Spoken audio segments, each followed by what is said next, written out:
जय हिंद साथियों, मैं अनूप आपके अपने YouTube चैनल जैकब अकादमी पे स्वागत करता हूं। पर्यावरण के बेहतरीन क्वेश्चंस के साथ आज मैं फिर उपस्थित हुआ हूं, बेहतरीन सेशन के साथ उपस्थित हुआ हूं। उसमें ऐसे कुछ आज महत्वपूर्ण वन लाइनर मैं आपको दिवस, वन्यजीव ऐसे करके मैं आपको बताऊंगा कि क्या क्या इंपॉर्टेंट वन लाइनर में जैसे कि पूछे जाते हैं। तो आइए उसके बारे में जानते हैं। तो पर्यावरण का बेहतरीन सेशन चल रहा है, जैसा कि आप देख पा रहे हैं। एक एक दिन का मैंने पहले ही कहा था कि लोड ज़्यादा है तो इसलिए एक आध दिन का गैप हो सकता है, लेकिन आप निश्चिंत रहिए, पर्यावरण में मैं आपको कोई टॉपिक छोड़ूंगा नहीं।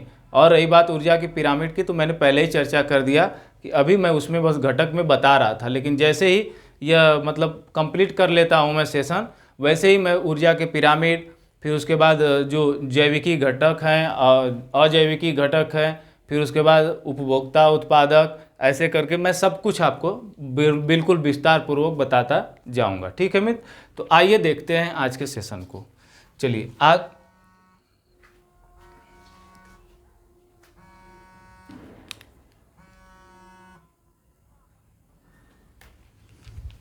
ठीक है साथी, तो इसमें देखते हैं आज का मैंने क्या रखा है। तो वन्यजीव संरक्षण, ठीक, पर्यावरण में पढ़ रहा है।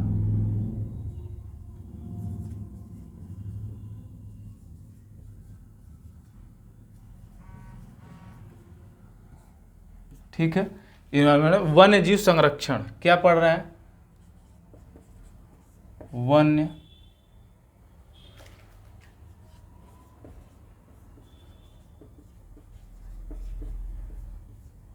वन्यजीव संरक्षण। आप लोग जानते हैं कि जो वन्यजीव संरक्षण है यह कब आया था? तो 1972 में आया था। 1972 में वन्यजीव संरक्षण की प्रक्रिया पूरी संपन्न हुई थी, और यह क्या बोला, राज्य सरकार के द्वारा यह जारी कर दिया गया कि वन्यजीव संरक्षण क्या होते हैं। तो वन्यजीव संरक्षण में दो चीज़ें आती हैं। एक क्या आता है, ध्यान दीजिएगा, इसमें क्या आती हैं? दो चीज़ें आती हैं। एक तो आते हैं राष्ट्रीय उद्यान और दूसरे वन्यजीव अभयारण्य। एक क्या आता है मित्र? राष्ट्रीय उद्यान, और एक आता है वन्यजीव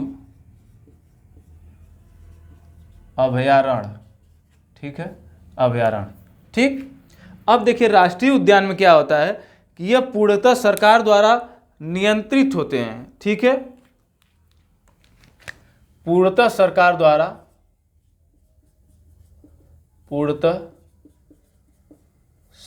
द्वारा नियंत्रित किए जाते हैं। दूसरा पॉइंट है मानवीय गतिविधियों पर रोक होती है। मानवीय गतिविधियों पर रोक होती है। ठीक, और अभी तक जो राष्ट्रीय उद्यान है उनकी संख्या, अभी तक राष्ट्रीय उद्यानों की संख्या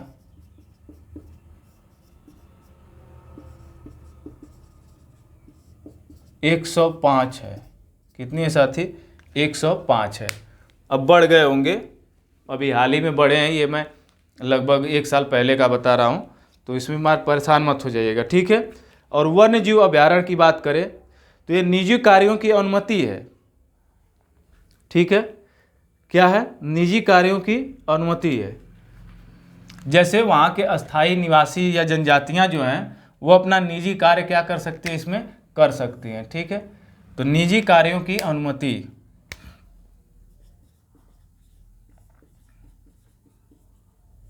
निजी कार्यों की अनुमति। ठीक, इसमें सीमा निर्धारण नहीं होता, सीमा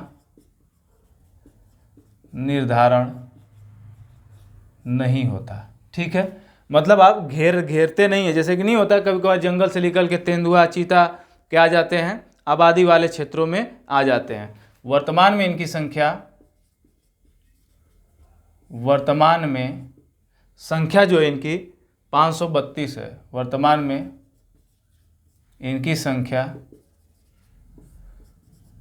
532। इतना क्लियर है? मैं एक नॉर्मल चीज़, मुझे डिटेल में नहीं पढ़ाना है आपको, डिटेल पढ़ाएं तो मैं इनके बारे में एक एक लिखवाऊँ, वन्य जीव अभ्यारण्य क्या होता है पूरे बाकायदे से पूरी कहानी बताऊँ, फिर उसमें कौन कौन से वन्य जीव अभ्यारण्य है, कौन कौन से राष्ट्रीय उद्यान है, ये तो मैं बता दूंगा। ये तो मैं जरूरी है आपको, क्योंकि ये चाहिए ही कि किस राज्य में कौन से वन्य जीव अभ्यारण्य। तो एक दिन मैं इसी का टॉपिक ही लेके आऊँगा कि वन्य जीव अभ्यारण्य एवं राष्ट्रीय उद्यान, प्रमुख राष्ट्रीय उद्यान एक ही साथ रहेगा, राज्यवार लेके आऊँगा। आपको ये भी नहीं ढूंढना है कि इस राज्य का कैसे है तो उस राज्य का, मैं एक राज्य में कम से कम जितने होंगे लगभग मैक्सिमम मैं करवा दूंगा। ठीक है, दो सेशन लगेगा, 2 सेशन में पूरा मैं बता दूंगा। बस आपको घबराने की जरूरत नहीं, बस धैर्य बनाए रखिए, आपको किसी चीज़ के घबराने की जरूरत नहीं। आपके बिल्कुल अकॉर्डिंग टू सिलेबस ही क्या कर रहे हैं, क्वेश्चंस चल रहे हैं। जैसे ये खत्म होगा पर्यावरण का, वैसे ही मैं पर्यावरण के मुद्दों से संबंधित आपको पेडागोजी भी करा दूंगा। उसके बाद अगले सेशन जो भी होंगे मैं उसको इंक्लूड करूंगा। ठीक है, आइए, लेकिन घबराइए मत, आराम से देखिए। ठीक, अब आपको एक बात बता देते हैं कि जो जैवमंडल आधारित क्षेत्र होते हैं, ठीक है, क्या जैवमंडल आधारित क्षेत्र होते हैं, जैवमंडल आधारित क्षेत्र वर्तमान में इनकी संख्या कितनी है, कितनी है बताइए?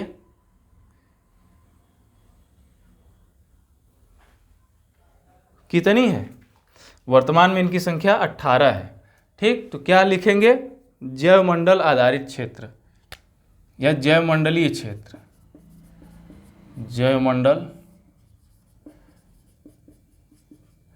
आधारित क्षेत्र। जैसे देखिएगा, सरल भाषा में मैं आपको बता दूं ये होता क्या है। जैसे मान लीजिए कि एक यह क्षेत्र है, ठीक है, क्या है यह? एक क्षेत्र है। ठीक, इसमें मध्य में जो हो जाता है वो क्रूड हो जाता है। क्या हो जाता है? क्रूड हो जाता है। और फिर उसके बाद क्या हो जाता है? बफर क्षेत्र हो जाता है। कैसा क्षेत्र होता है? बफर क्षेत्र।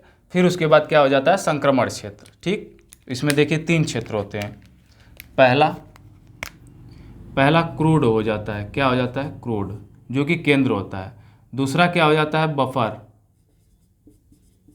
बफर। और तीसरा क्या हो जाता है? संक्रमण क्षेत्र। क्या, कौन सा क्षेत्र? संक्रमण क्षेत्र।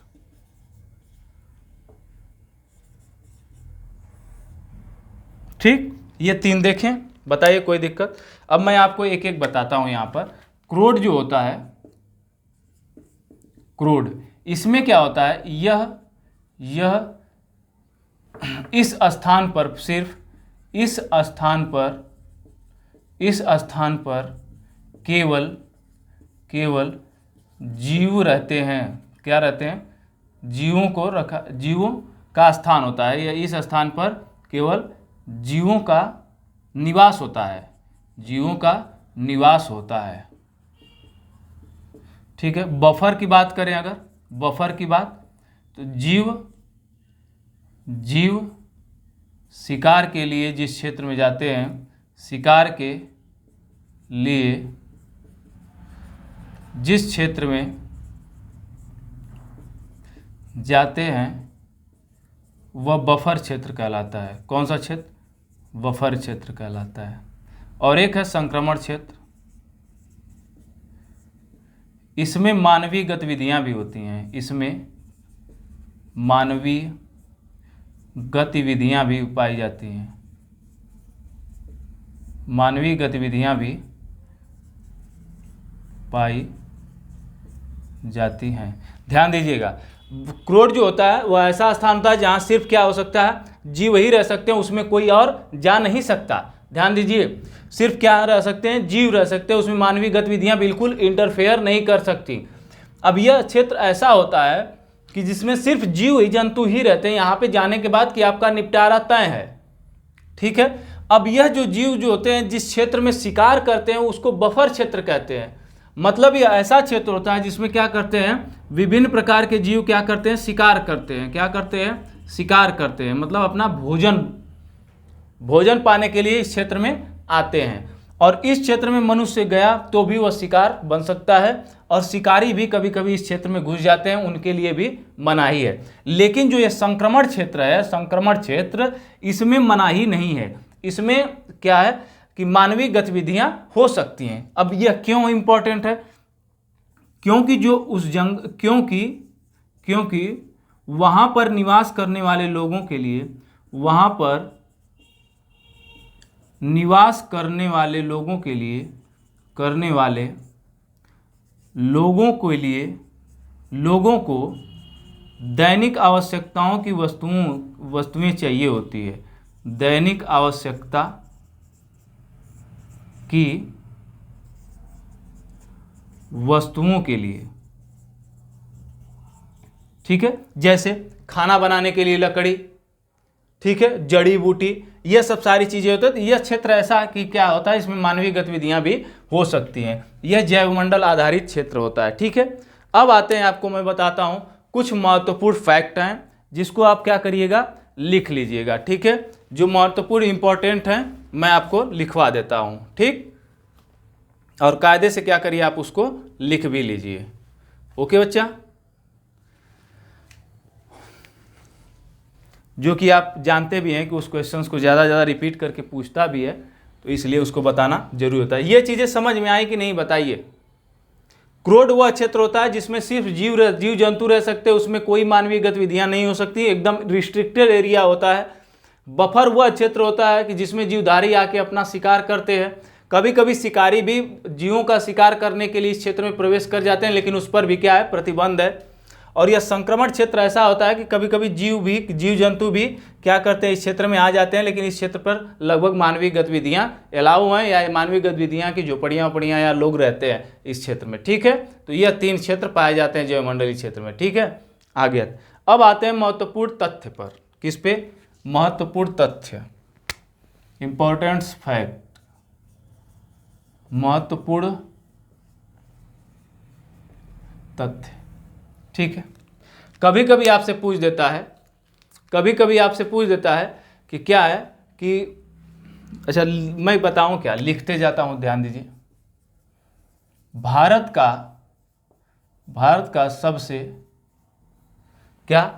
का सबसे पुराना एवं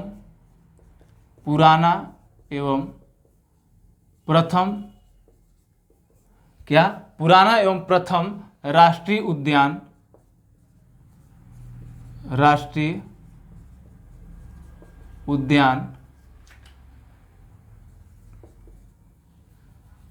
उद्यान जिम कॉर्बेट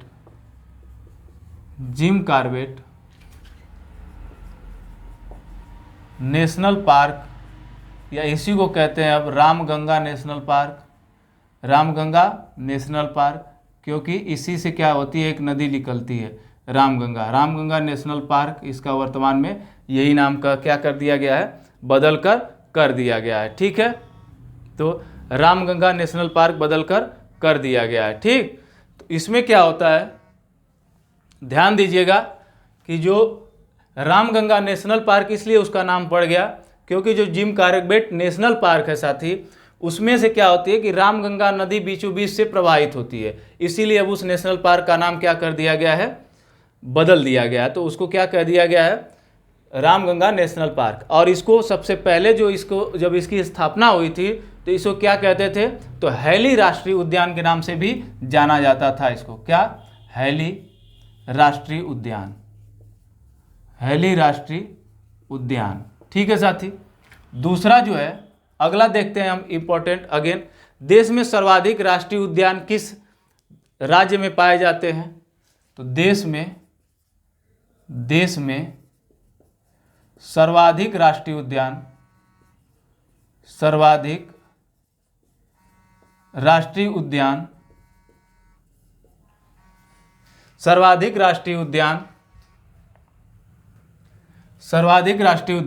मध्य प्रदेश में पाए जाते हैं। कहाँ, मध्य प्रदेश में पाए जाते हैं, यह नोट कर लीजिए। अगला अगेन इंपॉर्टेंट नोट करिए, भारत का सबसे बड़ा राष्ट्रीय उद्यान कौन सा है, तो कौन सा है, भारत का सबसे बड़ा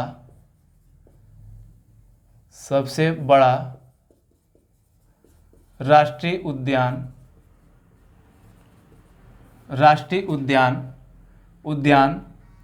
कौन सा है, तो हेमिस राष्ट्रीय उद्यान। कौन सा है साथी, हेमिस राष्ट्रीय उद्यान, तो हेमिस राष्ट्रीय उद्यान है सबसे बड़ा, ठीक है। तो हेमिस राष्ट्रीय उद्यान जो है वह किस भौगोलिक स्थिति में स्थित है, तो वह कहाँ है, लद्दाख में स्थित है। पहले क्या था कि लद्दाख जो है जम्मू कश्मीर का हिस्सा हुआ करता था, अब स्वतंत्र रूप से केंद्र शासित प्रदेश हो गया, तो लद्दाख में स्थित है। कहाँ स्थित है, लद्दाख में स्थित है। अगला चलते हैं, अगला क्या है, भारत का सबसे बड़ा बाघ अभयारण्य, क्या, भारत का सबसे बड़ा बाघ अभयारण्य क्षेत्र कौन है, तो नंदा देवी राष्ट्रीय उद्यान, नहीं, नागार्जुन सागर अभयारण्य, क्या नाम है इसका, नागार्जुन सागर अभयारण्य, ठीक है। यह सबसे बड़ा क्या है, बाघ क्षेत्र का अभयारण्य है, जो कि कहाँ पे है आप लोग जानते हैं। अगला चलते हैं, भारत में स्थित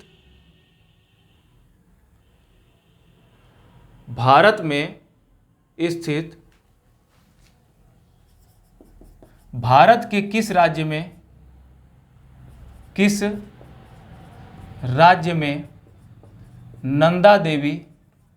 नंदा देवी नेशनल पार्क है, नेशनल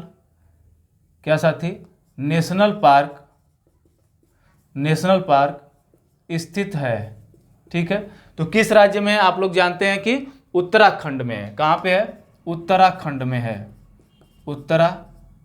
में, ठीक है, उत्तराखंड में है। दूसरी बात, इस राष्ट्रीय उद्यान की स्थापना कब हुई थी, तो 1982 में हुई थी स्थापना, या घोषित कब किया गया था, तो 1982 ईस्वी में घोषित किया गया था, ठीक है।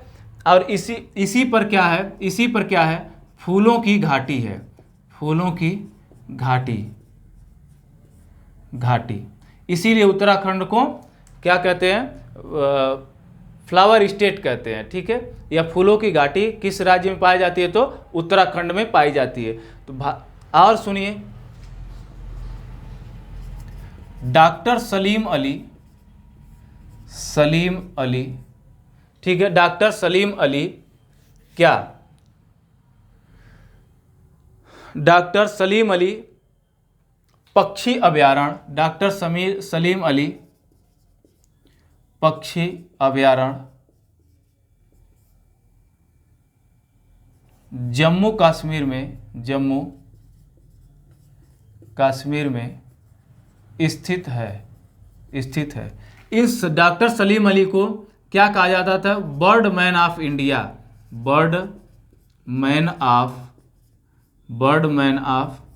इंडिया कहा जाता है, ठीक है, क्योंकि इन्होंने पक्षियों पे बहुत ज़्यादा शोध किए थे, और यह क्या थे, तो पक्षी वैज्ञानिक थे, ठीक है। बताइए, यहाँ तक क्लियर है आपको, यहाँ तक क्लियर है, कोई दिक्कत, देख रहे हैं ना, बेहतरीन चीज़ें चल रही हैं। अब बेहतरीन इंपॉर्टेंट पॉइंट नोट करवा रहा हूँ आपको। आगे बताता हूँ कि अंडमान निकोबार द्वीप समूह में अंडमान निकोबार द्वीप समूह में वन्यजीव, अब द्वीप समूह में सर्वाधिक वन्यजीव अभयारण्य स्थित हैं।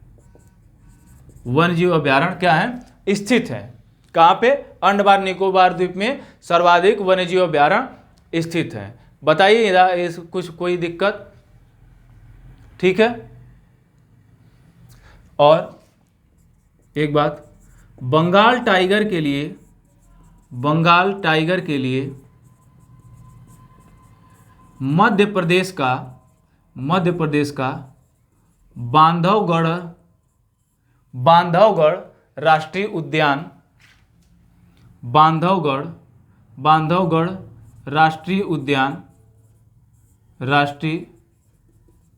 उद्यान जाना जाता है, जाना जाता है। और दूसरी बात इसी में नोट कर लीजिए कि मध्य प्रदेश को टाइगर स्टेट कहते हैं, टाइगर स्टेट कहते हैं क्योंकि बाघों की संख्या इस राज्य में सबसे ज़्यादा है। ठीक है, अगला चलते हैं। अगला क्या है कि लखीमपुर उत्तर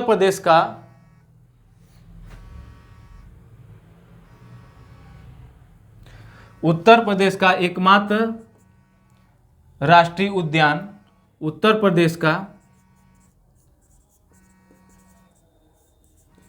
प्रदेश का एकमात्र राष्ट्रीय उद्यान लखीमपुर खीरी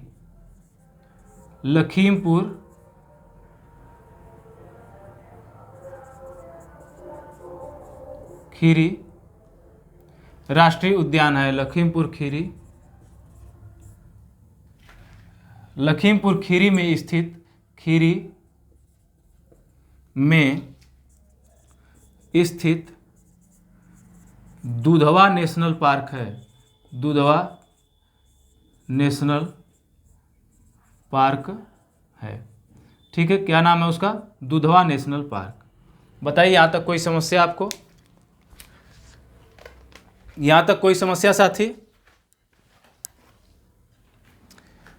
ठीक है, वो नोट कर लीजिए, इधर मैं मिटाता हूँ, आगे मैं बताता हूँ फिर।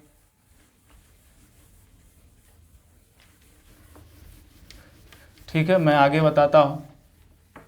देखिए बहुत ही इंपॉर्टेंट क्वेश्चंस है ना, ऐसे क्वेश्चंस है जो क्या कर आपके पेपर में एकदम छपने वाले क्वेश्चन है, जिनकी कोई पूरी संभावना है कि क्या करेंगे, पेपर में आएंगे ही आएंगे, बिना आए रह ही नहीं सकते। ठीक है, यहाँ से 1-2 नंबर, इतने से ही मैं आपसे दावा करता हूँ कि 1 नंबर लेके आप जाएंगे सिर्फ आज की क्लास से।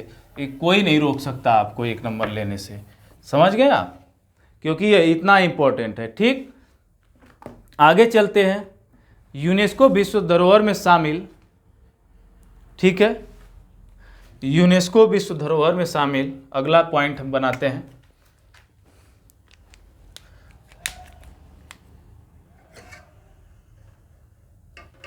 यूनेस्को विश्व धरोहर में शामिल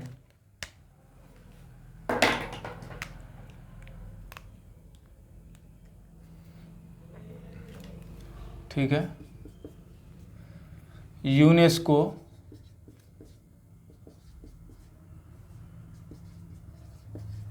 विश्व धरोहर में शामिल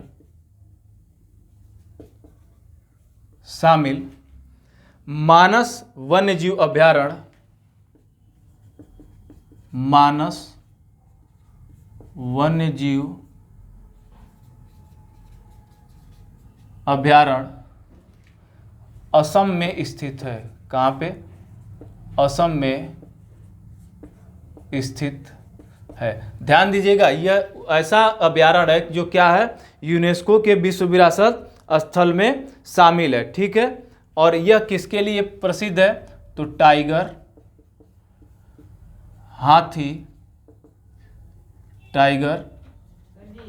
हाथी एवं, एक मिनट,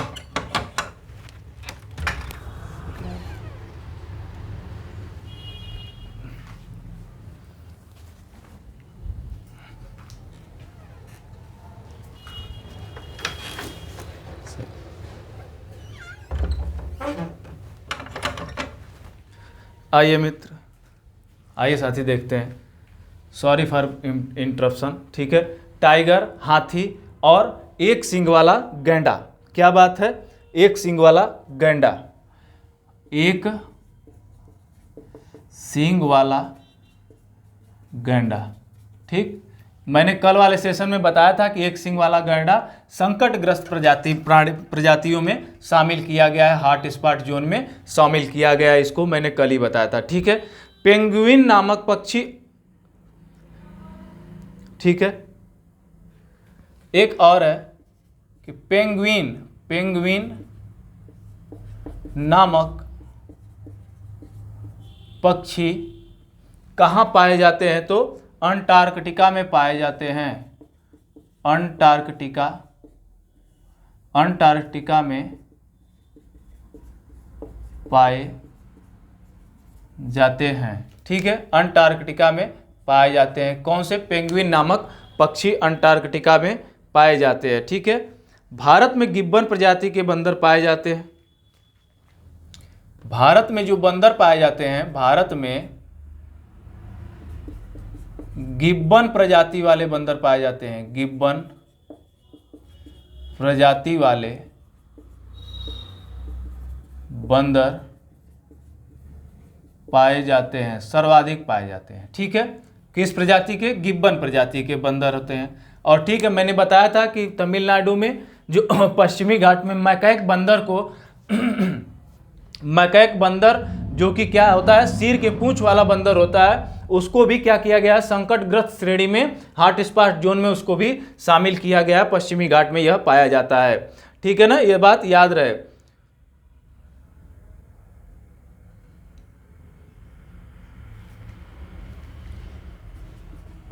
वन को भारतीय संविधान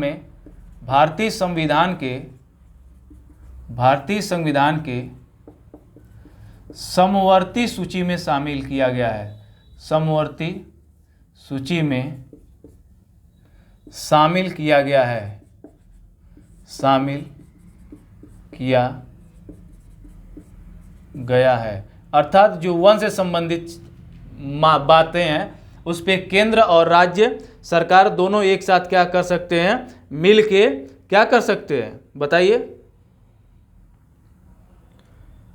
इस पे नियम कानून या उसका संरक्षण क्षेत्र बना सकते हैं। उसको बता सकते हैं कि यह क्षेत्र वन्य जीवों के लिए संरक्षित होगा या वनों के लिए संरक्षित होगा। ठीक है, दोनों इस पे अपना अपना वो क्या बोलते हैं कि नियम कानून लगा सकते हैं। ठीक है, आगे चलते हैं। आगे एक और इम्पोर्टेंट क्वेश्चन आता है, श्याम मृग किस राज्य में पाया जाता है? तो श्याम मृग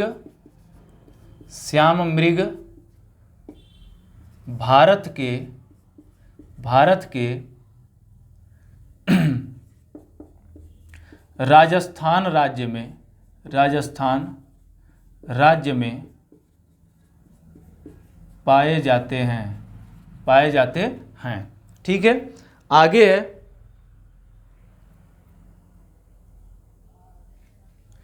कि थामीन मृग, कौन से मृग? थामीन मृग भारत के किस राज्य में पाए जाते हैं? तो भारत के मणिपुर राज्य में पाए जाते हैं। मणिपुर राज्य में पाए जाते हैं। जैसे कि अभी हाल ही में टेट का जो हुआ था उसमें पूछ दिया जंगली गधा कहाँ पाए जाते हैं? तो गुजरात में पाए जाते हैं। आप लोग कच्छ के जो कच्छ वाला क्षेत्र है उसमें पाए जाते हैं। आप लोगों ने किया था। बहुत बच्चों का क्या हुआ था? गलत हो गया था। क्यों? क्योंकि इसलिए गलत हो गया था क्योंकि उन्होंने ये ज़्यादातर बच्चों ने पढ़ नहीं रखा था या उनको याद नहीं था। ठीक है, आगे चलते हैं साथी।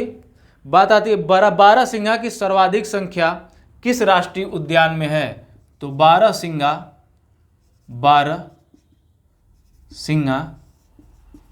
की सर्वाधिक संख्या किस राज्य में है? तो उत्तर प्रदेश में स्थित ठीक है, दुधवा राष्ट्रीय उद्यान में है। दुधवा नेशनल पार्क में है। बात वही है, दुधवा नेशनल पार्क में है। ठीक है, अगला आते हैं। क्या साथी? अगला है ठीक, भारतीय गैंडे किस वन्यजीव अभयारण्य में पाए जाते हैं? तो काजीरंगा अभयारण्य में पाए जाते हैं। पेरियार अभयारण्य किसके लिए प्रसिद्ध है? तो केरल में है, जानते हैं। और पेरियार अभयारण्य किसके लिए है? तो जंगली हाथियों के लिए प्रसिद्ध है। कौन सा अभयारण्य? पेरियार अभयारण्य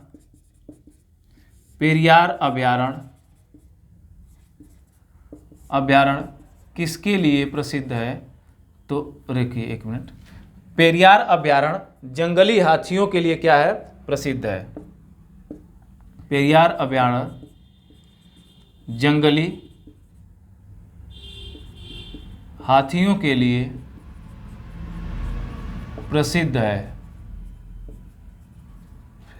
और आप लोग जानते हैं कि सबसे महत्वपूर्ण एकमात्र भारत का गिर राष्ट्रीय अभयारण्य, गिर राष्ट्रीय अभयारण्य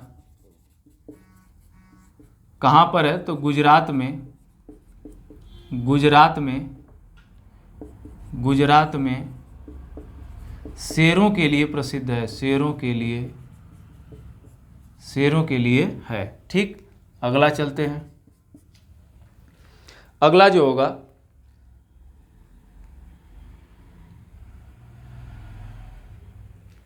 एक सींग वाले गैंडे, एक सींग वाले गैंडे असम एवं पश्चिम बंगाल में पाए जाते हैं, पश्चिम बंगाल में पाए जाते हैं। ठीक है, देखिए इम्पोर्टेंट पॉइंट है कि नहीं, लिख लीजिए इसको, कोई रोक नहीं सकता। माँ बाप का सपना पूरा करना है।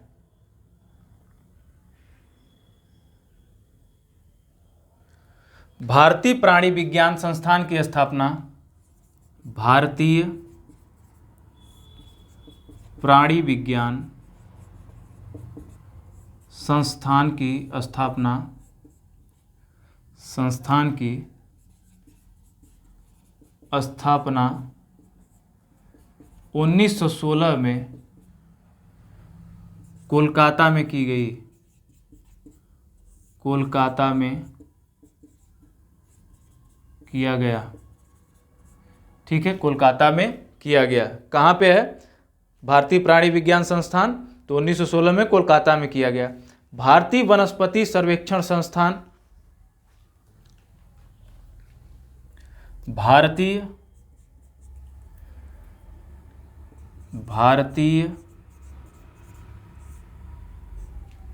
वनस्पति सर्वेक्षण संस्थान, वनस्पतियों का यहाँ पे क्या किया जाता है, उसके जीन्स का पता लगाया जाता है। संस्थान की स्थापना 1970 में कोलकाता में ही की गई थी। कहाँ, कोलकाता में किया गया। ठीक है, ये भी इम्पोर्टेंट है, लिखिए, एकदम नोट करते जाइए। आइए मैं कुछ बता देता हूँ आपको कि कुछ प्रोजेक्ट्स के बारे में जो कि भारत सरकार के द्वारा उनको संरक्षित करने के लिए चलाए जाते हैं। मिटा दें ना, देख रहे हैं ना कितना महत्वपूर्ण है, देख रहे हो विनोद? मास्टर साहब तो पूरा इम्पोर्टेंट फैक्ट ही रख दिए। तो रखा ही जाएगा, क्योंकि मास्टर साहब ने दावा किया है कि बच्चों को हम दिलाएंगे सिलेक्शन इस बार टेट में, बिल्कुल बढ़िया नंबर लाएंगे सब। ठीक, आइए आगे चलते हैं। अब क्या मैं लिखने जा रहा हूँ कि कुछ मुख्य परियोजना जीवों से संबंधित, जीवों के सुरक्षा से संबंधित, जीवों की सुरक्षा या संरक्षण से संबंधित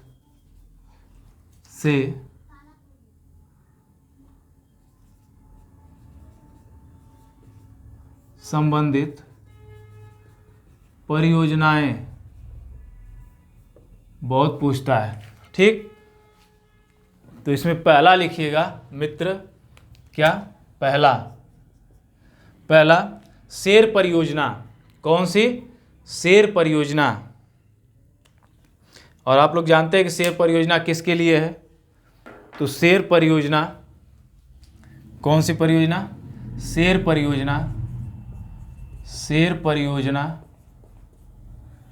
कब शुरू की गई थी? तो 1972 में।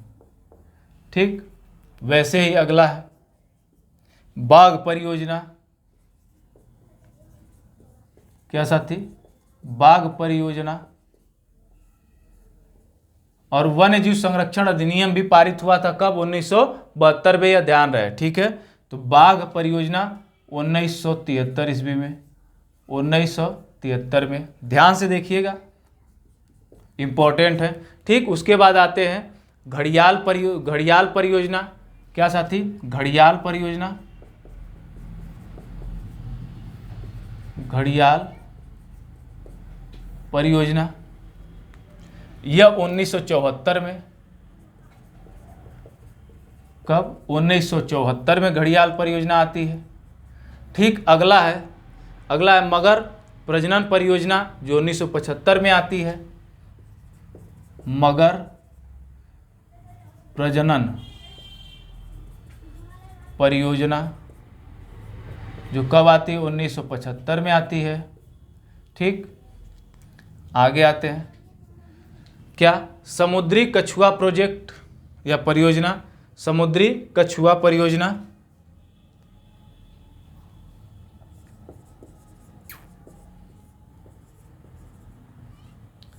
कछुआ परियोजना। तो समुद्री कछुआ परियोजना कब आई थी? तो यह भी 1975 में आया था, 1975 में। ठीक है, समुद्री कछुआ परियोजना 1975। आगे चलते हैं। देखिए, बहुत ही महत्वपूर्ण चीज़ें है। गैंडा परियोजना 1987 का, गैंडा परियोजना कब? 1987 में। ठीक, उसी तरह आगे भी आते हैं, उसी तरह आगे आता है जैसे कि हिमालय, या क्या बोलते हैं इसको,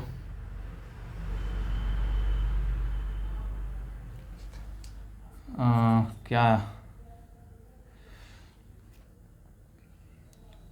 हाँ, हिमचीता परियोजना। हिमचीता परियोजना, ये देखते होंगे सफ़ेद होते हैं। कैसे होते हैं साथी? किस कलर के होते हैं? तो सफ़ेद होते हैं। तो हिमचीता परियोजना कब शुरू हुई थी? तो ये भी 1987 में आई थी। ठीक है, आगे चलते हैं। अब आगे क्या है?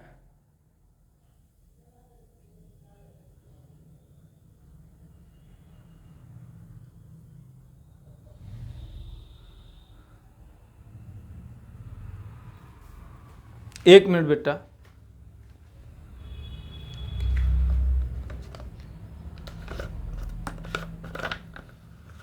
एक सेकंड, पानी पी ले।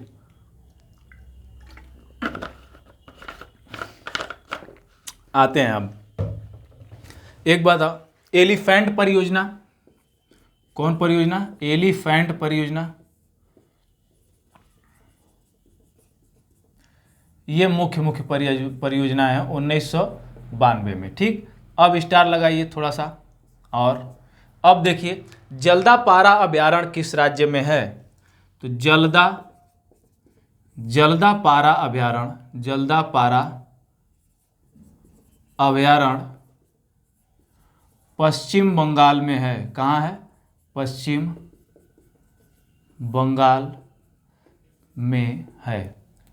किस राज्य में है? तो पश्चिम बंगाल में है। ठीक है, दांचीग्राम राष्ट्रीय उद्यान, ये महत्वपूर्ण, क्योंकि कंफ्यूजन वाले हैं ना, दांचीग्राम।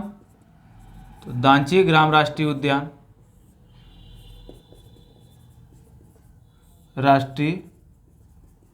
उद्यान जम्मू कश्मीर में है। कहाँ है? जम्मू कश्मीर में है, जम्मू कश्मीर में। तो दांचीग्राम राष्ट्रीय उद्यान कहाँ है? जम्मू कश्मीर में है। महावीर स्वामी राष्ट्रीय उद्यान, देखिए यह इंपॉर्टेंट है। महावीर स्वामी वन्यजीव विहार, महावीर स्वामी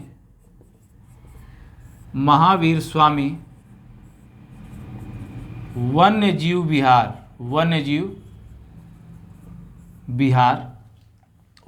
विहार कहाँ पे है?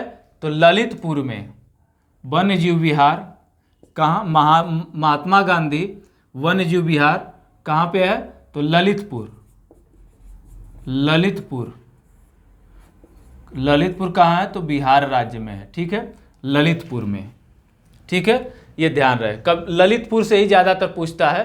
तो ईटांकी, ईटांकी, ईटांकी राष्ट्रीय उद्यान कहाँ?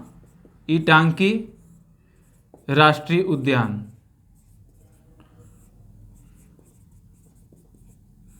ये महत्वपूर्ण बन जाता है। कहाँ है? तो राष्ट्रीय उद्यान नागालैंड में है। नागालैंड में है। नागा वाले बहुत नौटंकी करते हैं, तो नौटंकी से ईटांकी याद हो जाएगा आपका। किश्तवाड़ राष्ट्रीय उद्यान, देखिए इंपॉर्टेंट, कितने बेहतरीन बेहतरीन हैं चीज़ें। किश्तवाड़ या किश्तवाड़ भी कहते हैं, किश्तवाड़ या किश्तवाड़ राष्ट्रीय उद्यान, राष्ट्रीय उद्यान कमेंट बॉक्स में छापिए कहाँ पे है। तो यह है जम्मू कश्मीर में है। जम्मू कश्मीर में है। सिमलीपाल राष्ट्रीय उद्यान, मानस कहाँ पे बताइए? मानस, मानस राष्ट्रीय उद्यान असम और सिमलीपाल राष्ट्रीय उद्यान उड़ीसा, दोनों में कंफ्यूजन नहीं होना चाहिए। तो सिमलीपाल, सिमलीपाल राष्ट्रीय उद्यान उड़ीसा राज्य में है। कहाँ पे है? उड़ीसा राज्य में है। बताइए यहाँ तक कोई दिक्कत? बताइए।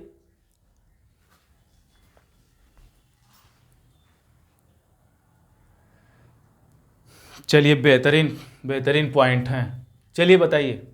देखिए अब इसको क्या करिए मित्र, अब इसको नोट कर लीजिए और एक जगह आप नोट में बना लीजिए। बेहतरीन सेशन है, बेहतरीन। आज का सेशन तो सबसे बेहतरीन सेशन था, जो कि आपको 1 या 2 नंबर तो दिला के ही जाएगा, निश्चित तौर पर दिला के जाएगा, कोई नहीं रोक सकता। तो ये है क्या आपका सेशन। तो आज के लिए बस इतना ही रखते हैं। ऐसे ही बेहतरीन सेशन के लिए आप हमारे चैनल पे विश्वास बनाए रखिए और ऑनलाइन यूट्यूब चैनल जयकाव्य अकादमी को ज़्यादा से ज़्यादा सब्सक्राइब, शेयर और लाइक करते रहिए। जय हिंद, जय जयकाव्य अकादमी।